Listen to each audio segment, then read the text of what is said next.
Well, welcome back, my friends, to another rousing rendition of Choir Boys Outdoors.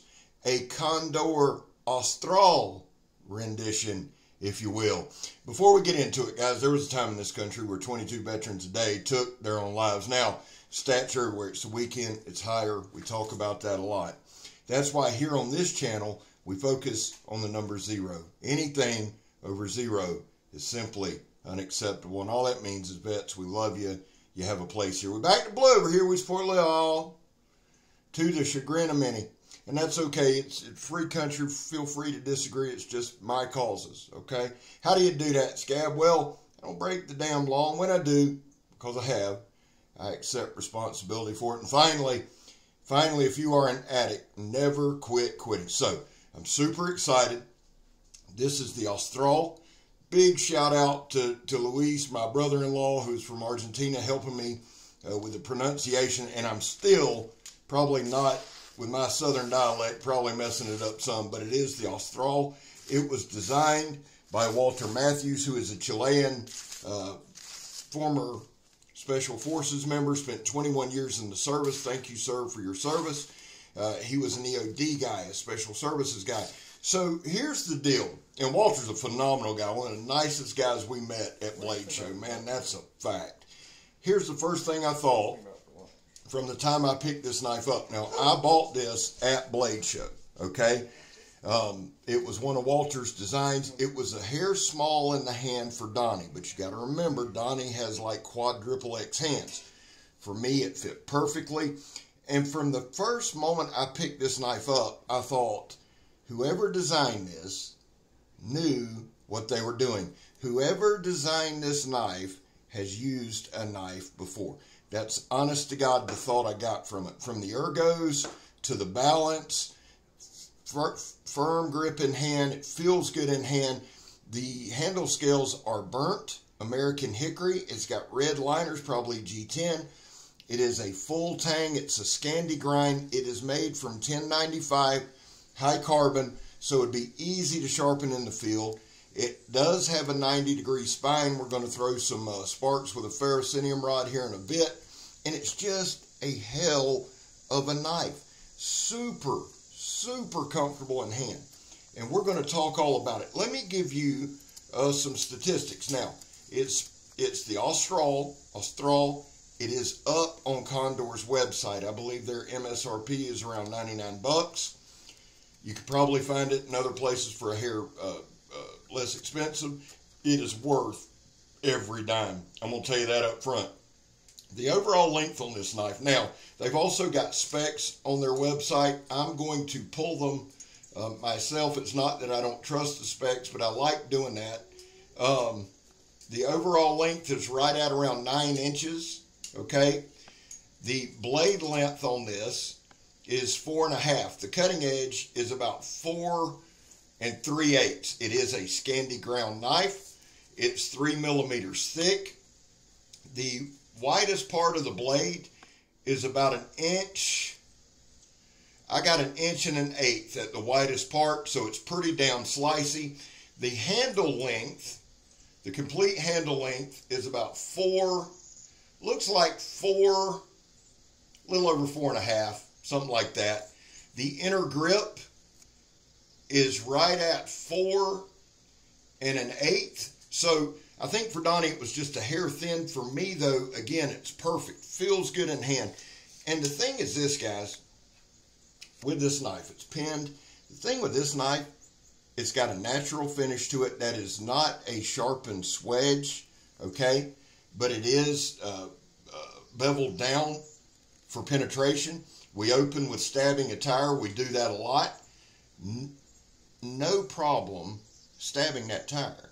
No problem stabbing the tire tread. We did the Donnie B all day, throw it at the stump. The drop test, it's just, is it the perfect bushcraft knife?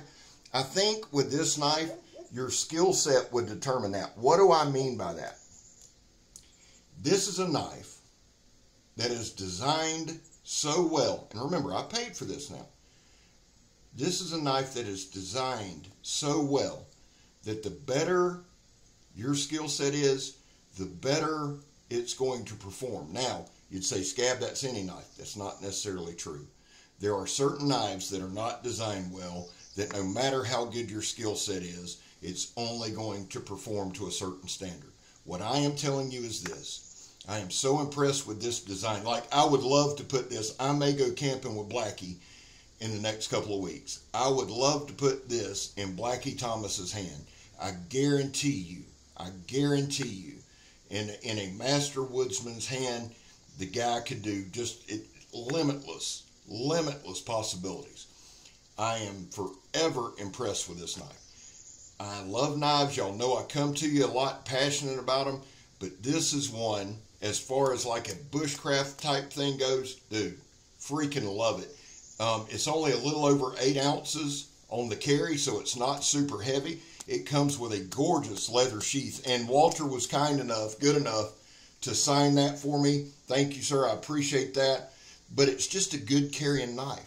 It's made in El Salvador. The leather work is perfect. And you see right here, we're doing some batoning, and shout out to Frank over at What's the Point EDC. If you're not subscribed to Frank, please go do so. He's the one who sent me that badass baton, which I beat the hell out of the thing, and I love it.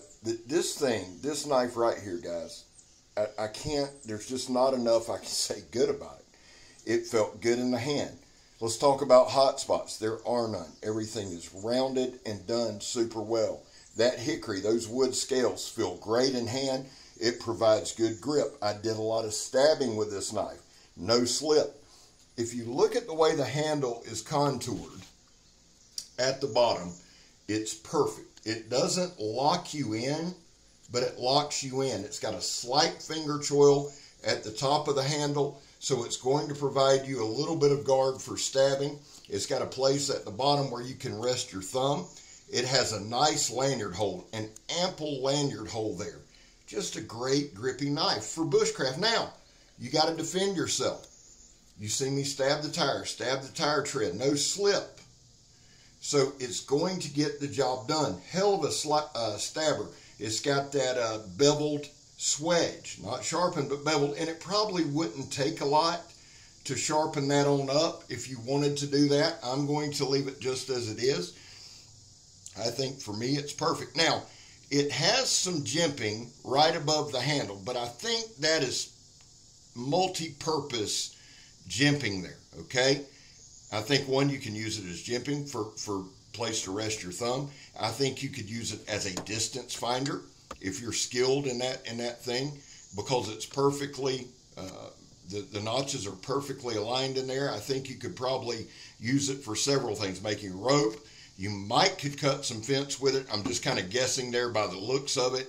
But this is a multi-purpose, multifunctional knife. You can tell that Walter has vast experience with a knife. The way that I set these videos up, a lot of times, guys, is to show you the toughness of the knife. Does it hold up?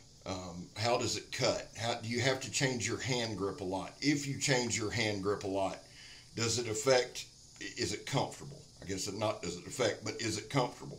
One thing I've started doing, and I'm going to start showing it in videos, is one of the first things I do with a knife is I walk outside and I drop it on the ground. I bend down and pick it up. I do not try to pick it up a certain way. The way it falls, the way it lands is the way I pick it up. If I pick it up and I can pick it up and it's comfortable in all 4 directions, that's a solid ass handle. If I spin it upside down in a stabby motion, it's a solid handle. This is one of the best handles ergonomically I've ever messed with, and I absolutely adore the damn knife. I know I'm saying that a lot. I know I'm redundant in that a lot. I'm passionate, yes, but this is another level. This is next level. This is a knife that you're going to see a lot in shorts. This is a knife you're going to see in reels. This is a knife you're going to see a lot in my top 5 categories. Why? It's that damn good. And it's got a 90-degree spine. You've seen us striking a ferro rod. You see me cut the paper and then go to that. Just some whittling.